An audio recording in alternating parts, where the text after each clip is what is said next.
Nice jersey. Today's opening day.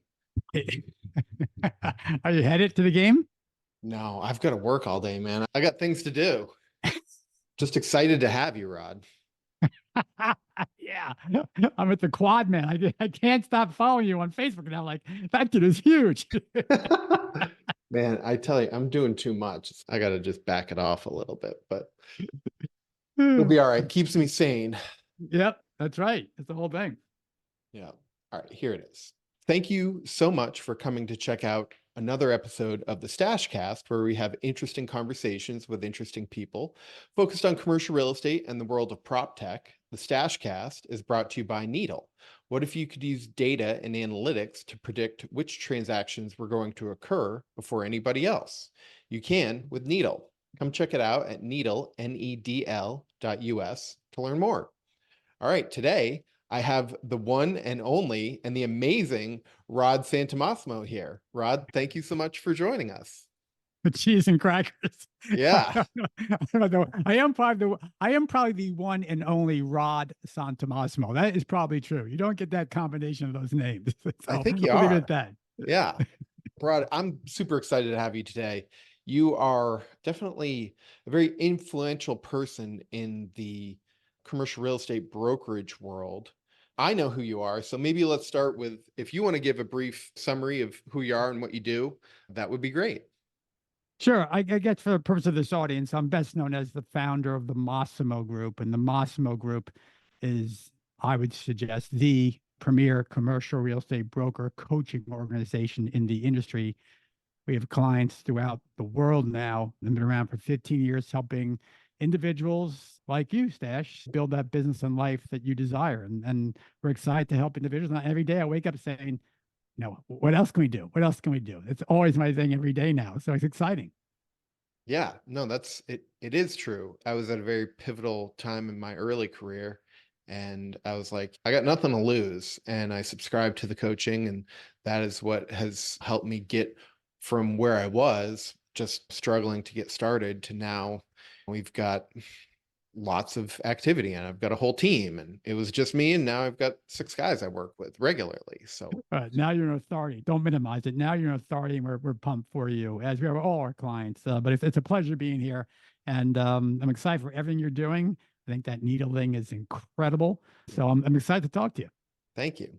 So one of the things I'm curious about, and maybe we can just talk about this a little bit, but how did you arrive at the position that you find yourself in today? And you've told me this in the past, but I'd be curious if you're willing to share to the audience. How did Rod get from, because you started in corporate real estate, didn't you?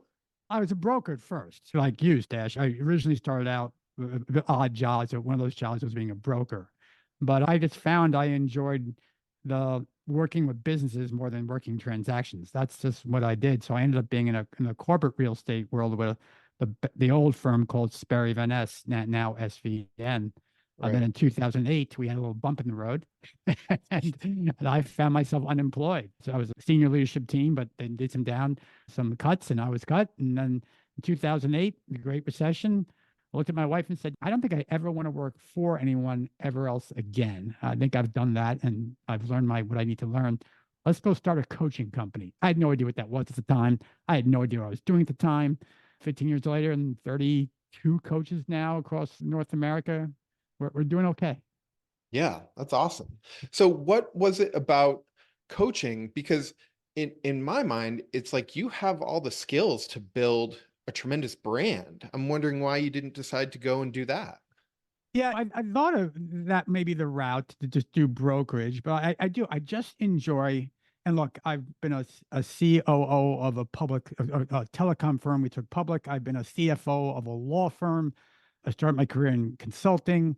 I enjoy building businesses. I do. So I build my own business, or I can help hundreds and thousands of people help build their businesses, and then just what I enjoy doing the most. Hmm. That's great. So you've built this tremendous coaching organization. How has it changed from when you got started first back in 2008, maybe 2009, to where you are today? I think it changed mostly in two ways, or three ways, I'd say. Like you, Stash, we all start by ourselves and try to figure things out, and that was tough. And those first years are long hours and really hard, and you don't know what you don't know, so you're ignorant, and that ignorance costs you a lot of money. It does. And now, like you, I have a large team, and I just do what I love to do, like you. So that's one major difference.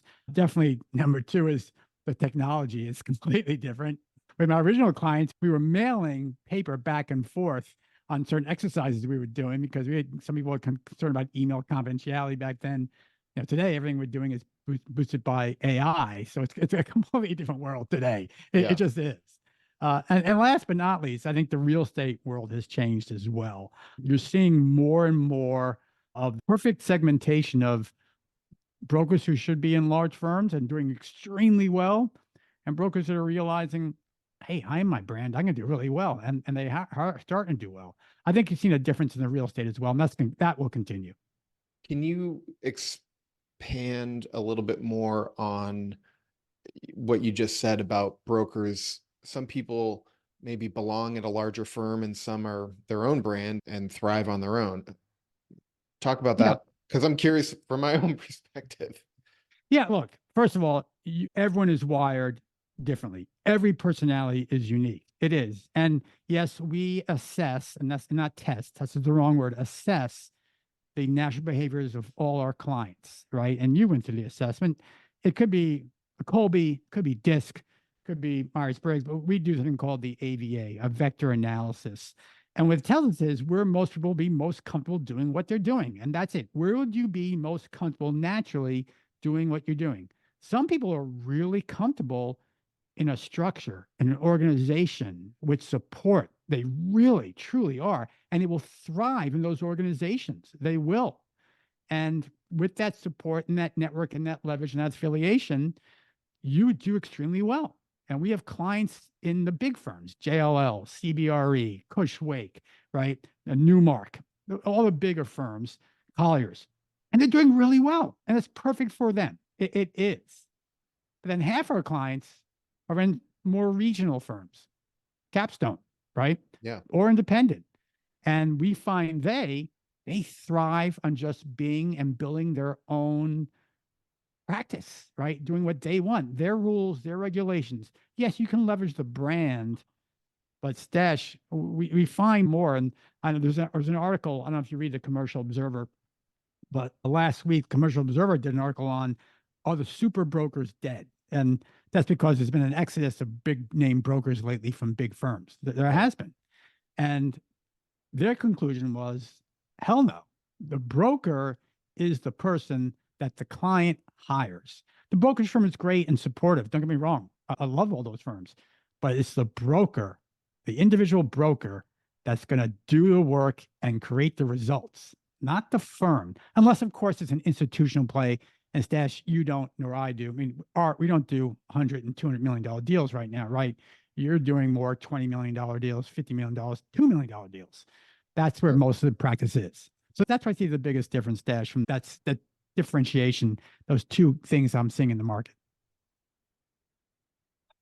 I was speaking with somebody the other day and they were talking about disruption and the stretch marks of the big brands. Do you think that big brands are doomed or there's always going to be a place for those larger firms? There's always a place for all larger firms in every industry. There is. Apple will be Apple, right? Of course. So the Vita is the new on the block on some big firms, but in brokerage and commercial real estate, there will be further consolidation. There will be, right? JL is announced they're going to take more of a consultative model, right? Versus a private investment banker model versus a brokerage model. I'm curious to see where that goes Yeah. because as far as I know, and I've seen in my experience, investment banking models are let's pay the individual broker a hell of a lot of money and make sure they produce. And that's not a brokerage model that's ever really proven to work. So we'll have to see where it goes.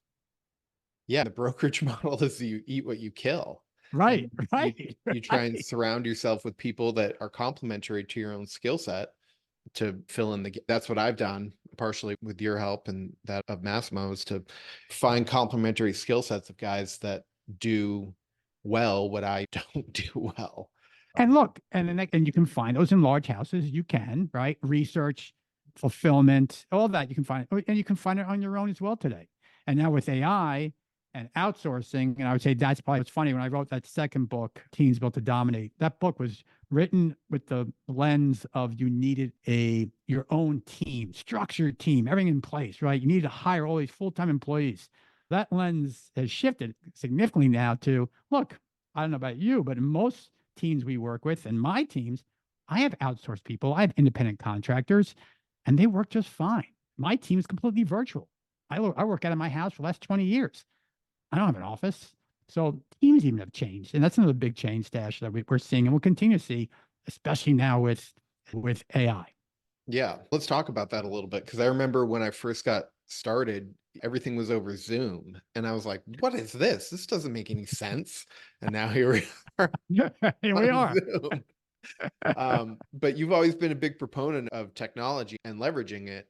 What do you see the landscape looking like today, and as opposed to previously, and how do you think it might change? Look, it's still developing. In fact, I'm meeting with our AI developers yesterday, and they looked at me and said, Rod, it's only 15 months old.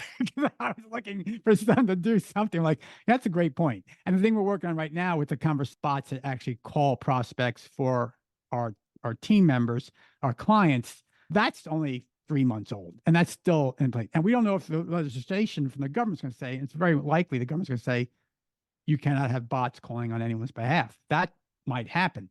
But what I've seen is this explosion of technology on the AI side on how people get work done. It's the greatest accelerant. It is the greatest accelerant of any tech I have ever seen. Faster than fax machine that took over the phones, and some of your audience has no idea what those are, right? They have Yeah. no idea. The abacus, we used to use abacuses to calculate numbers, and then we start using little calculators, and now we use these micro little calculators on our phones and HP12C applications. That's what AI. It's just an accelerator. That's all it is. Yeah. So we've integrated AI elements in every component of our coaching because it helps the acceleration of the learning, which helps then therefore the acceleration of the results. So I'm so geeked out. I'm 60 years old, Stash. I'm an old man, and I'm You look geeked out great. I about. thought you were 40, Rod. I thought you were I wish. 21. I wish. I really am so geeked out about where things are going. And look, one of our oldest, longest term clients, a gentleman in New York, he's 61. And what he's doing with AI now is going to change the industry. It's just crazy what's going on. And you're doing it as well. So that's why I'm so excited about the AI side. Yeah. I like to think of AI as not necessarily a replacement for what the hand-to-hand combat of brokerage deals, but use it as a tool to augment what you're already doing and then just be that much more efficient about it. So I think that's a great it's not AI, should be more augmented intelligence. It's what it is. It's just a tool. That's all it is. I realize it has scary components. It does. Look, Stash, I could take this podcast right now and I could put it in a filter and I could take your voice and start calling people. That's a fact. That I'm sorry. That everyone should understand the dangers of AI. But as long as we harness it and try to use it for good, yeah. it's an amazing tool. Yeah.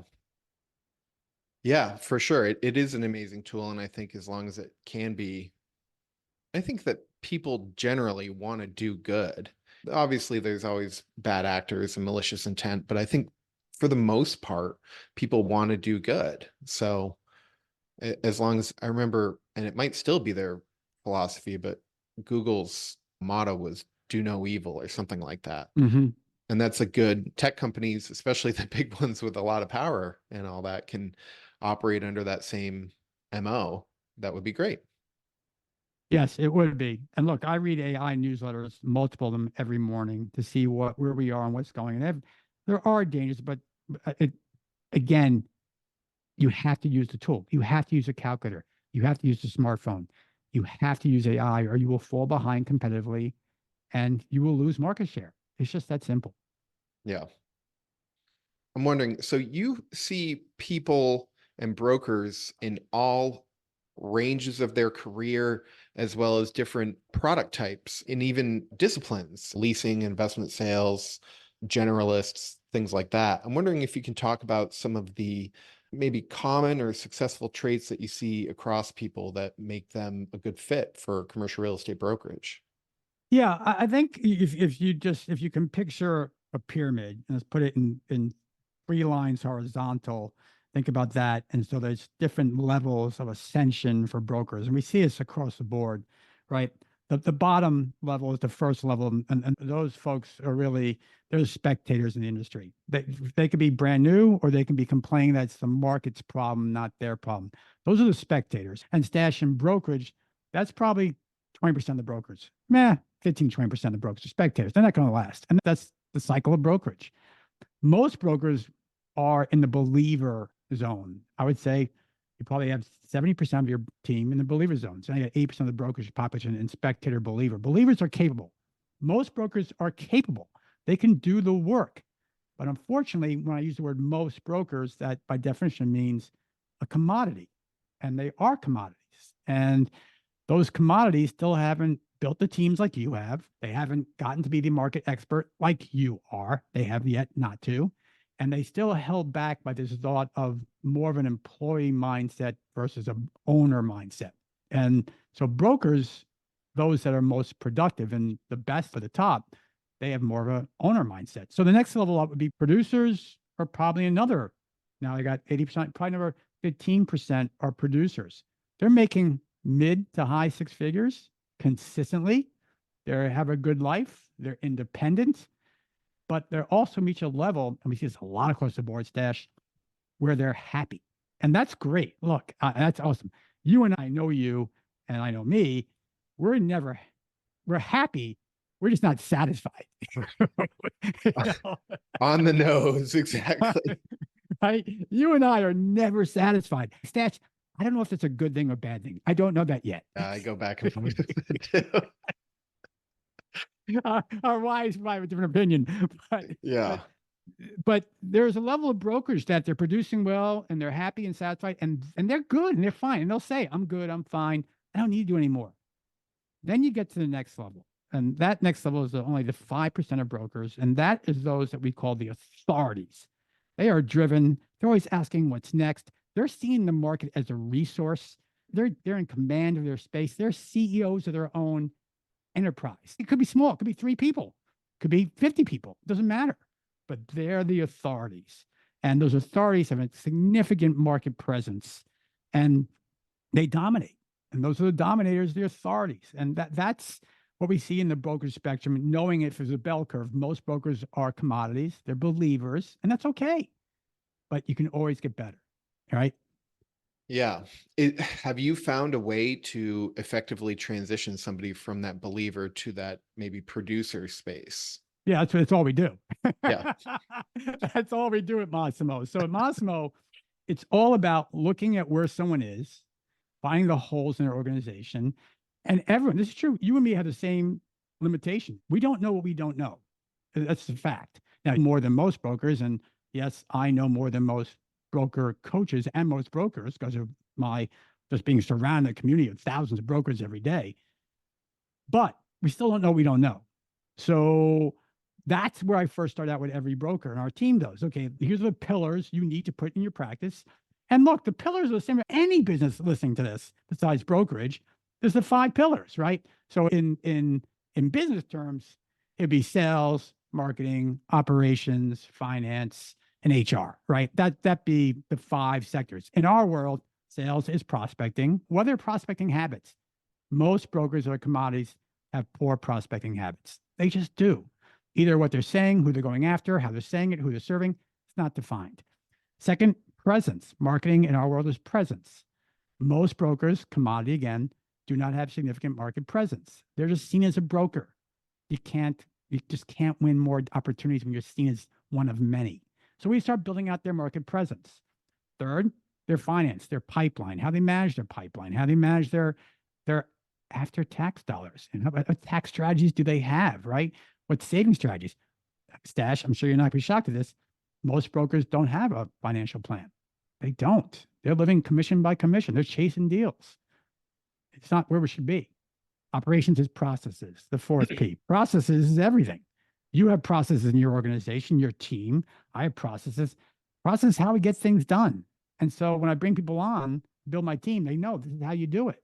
And last but not least is the HR side. And the HR side, yeah, people have to invest in themselves, make their own goals, right? Track their metrics, but then also develop others along the way. And look, I'm working with my research persons in the Philippines. Worked here for 5 years now. That's fine, but you're developing others to go along.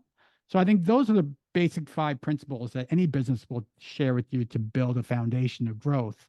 And once you start building that foundation, then you can tweak some levers to go from believer to producer in that producer zone. And for those that want to, you can get them to become authorities. Yeah. That's the goal for me. That's the For goal. you. but not for everyone, Stat. Not for everyone. That's not. Interesting. Here's the thing. And this, someone once asked me, and I don't know if you follow Alex Hormozy. I'm a big fan of Alex Hormozy. I think he's a really bright guy. He'll ask you what's the cost of not knowing, right? What's the ignorance tax? And it's true. It's called an ignorance tax if you think about it, of not knowing. So say you're a broker out there listening to this, and you're making, I'm making this up, you're making, make it easy math, $100,000. Okay, you're making $100,000, but you really want to make $500,000, but you don't know how. You just can't figure out how.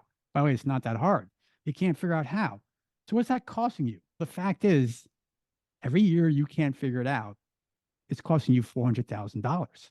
Yeah. That's a fact. That's a mathematical fact. So every year you go around doing what you're doing and not getting any better and not growing, and it could be coaching, it could be training, it could be getting a designation, it could be a lot of things. It's costing you money. And that's my fear. Is I look at that and say, how much money am I leaving on the table by not growing? Stash, when I first started out, and just, do you remember when you made your first $100,000? Do you remember that? Yeah, it was 2013 and I'd been a client for a year. And you were like, I made $100,000. This is amazing. Yeah. But then you make $500,000. Oh my God, I made $500,000. And then if you build organizations, like some teams, most teams don't, like Massimo, then you make your first million, you're like, holy shit, I made $1 million. But then you go, that's not enough. And that's the problem. It's not enough. Then it's 3 million. That's not enough. Then it's 5 million. That's not enough. Now it's the next million. So, and that's a beautiful thing. I think that's great, right? But it's just as easy, believe it or not, it's just as easy to make your first $100,000 as it is to make your first $500,000. And after that, it's just as easy to make your first $1 million. It is. It just takes structure and commitment to your craft. That's what it takes. Yeah, I've got something hanging along the lines of commitment to your craft. There's something in my bathroom that says the best way to success is to worry about yourself. And it's also along the lines of consistency. It's showing up every day and doing the things that you have to do. And I still use a scorecard that was given by you guys as a way to track, okay, am I doing those minimum basic things, the blocking and tackling of brokerage every day to make sure that I'm keeping that front end of the pipeline full? Because that's my role. That's my job on the team. Yeah. That's what I'm good at.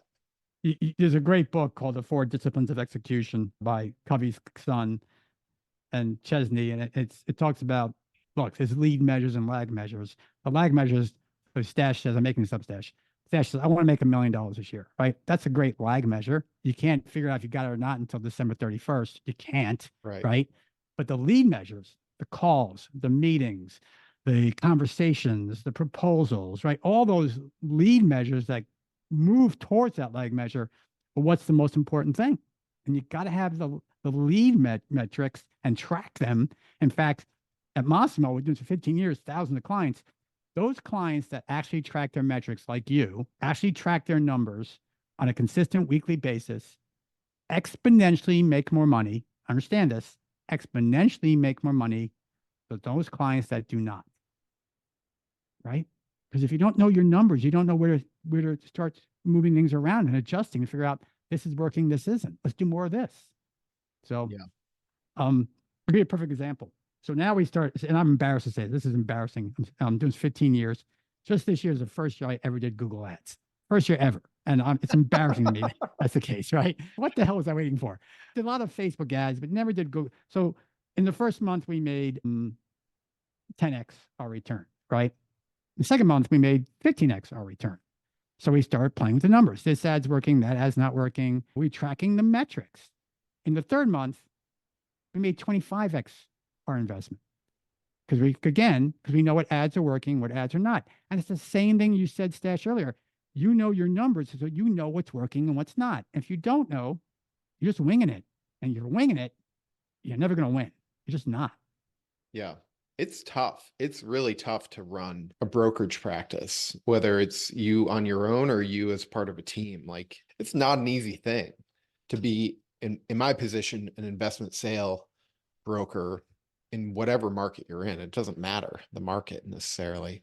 I'm curious if you could maybe talk a little bit, and this is a pivot, but what is the difference between residential real estate brokerage and commercial real estate brokerage? Because I don't think that, and then maybe lead into, if you are in residential and you want to get into commercial, what would be the thoughts there? Because I got a call yesterday from a friend and he's a loan officer. Hey, I'm thinking about getting into commercial real estate. Is it the same license for commercial as it is residential?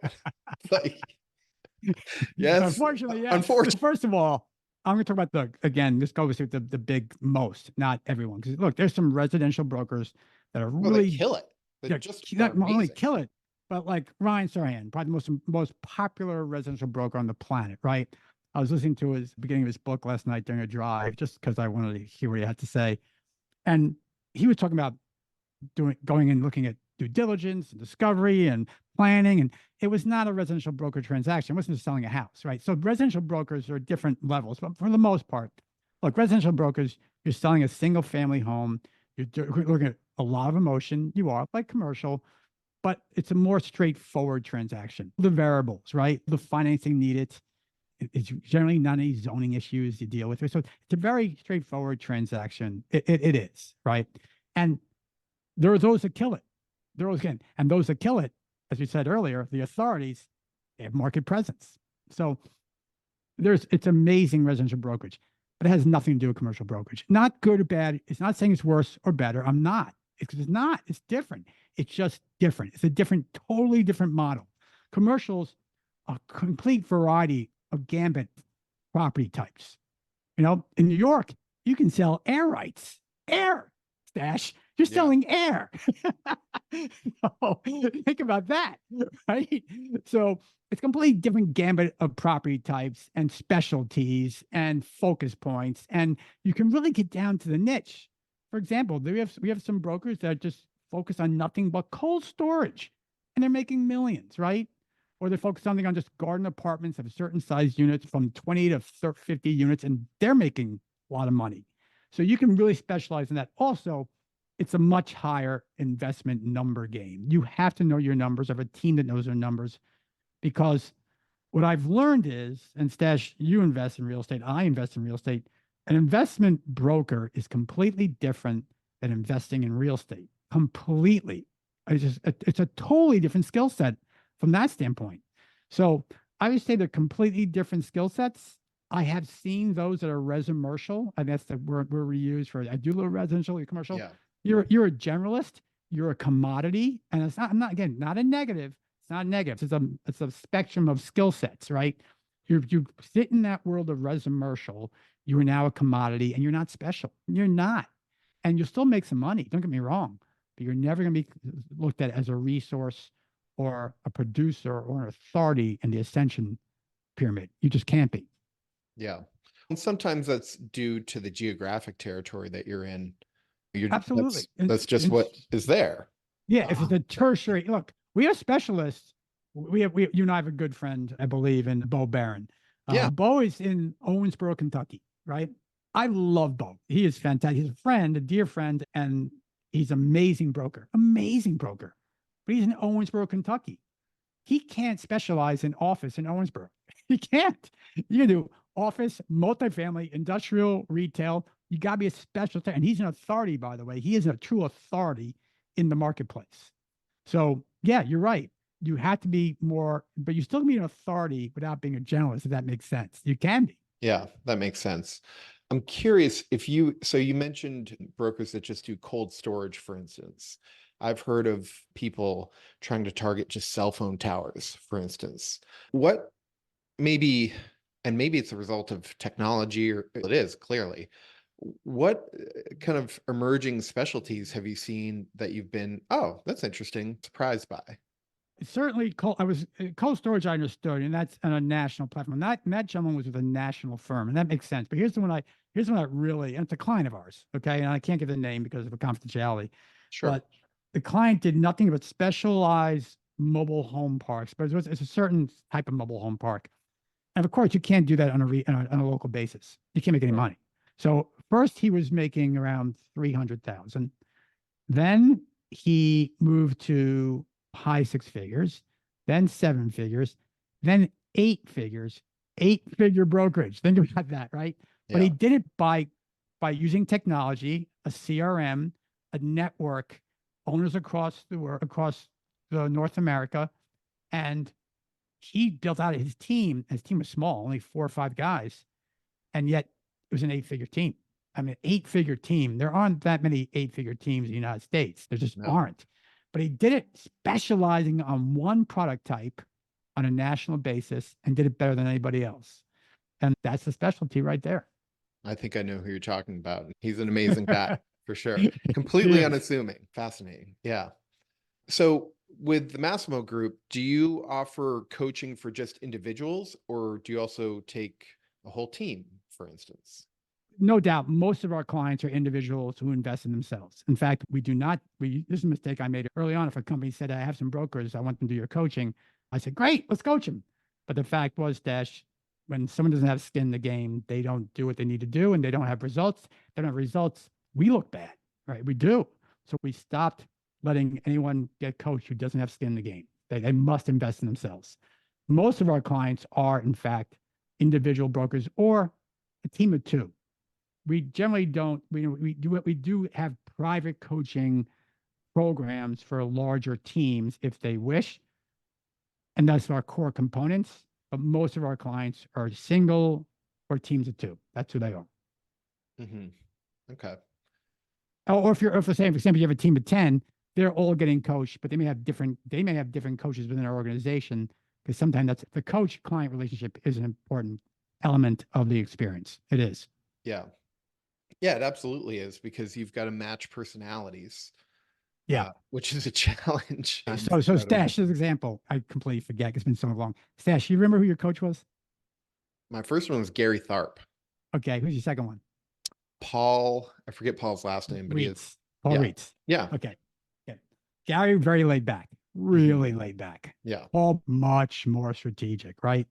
If you, and that was probably going into it now, how many years it's been, I would never put you with a laid back coach ever again. Because now that I know you, damn, that guy needs a drill sergeant, because that's how you would respond to that. You would. You'll run through a brick wall. You will. I know that now, right? Yeah. So it's an important element, and that's why I have 30-something coaches. We can change them if we need to. It's an important element of the relationship. But yeah, that's interesting. That's really interesting. Rest in peace, Gary. But Yeah. Paul was a better match. So Yeah, Gary, I used Gary so much when I was just having, Gary, what do I do? And he would get into these stories.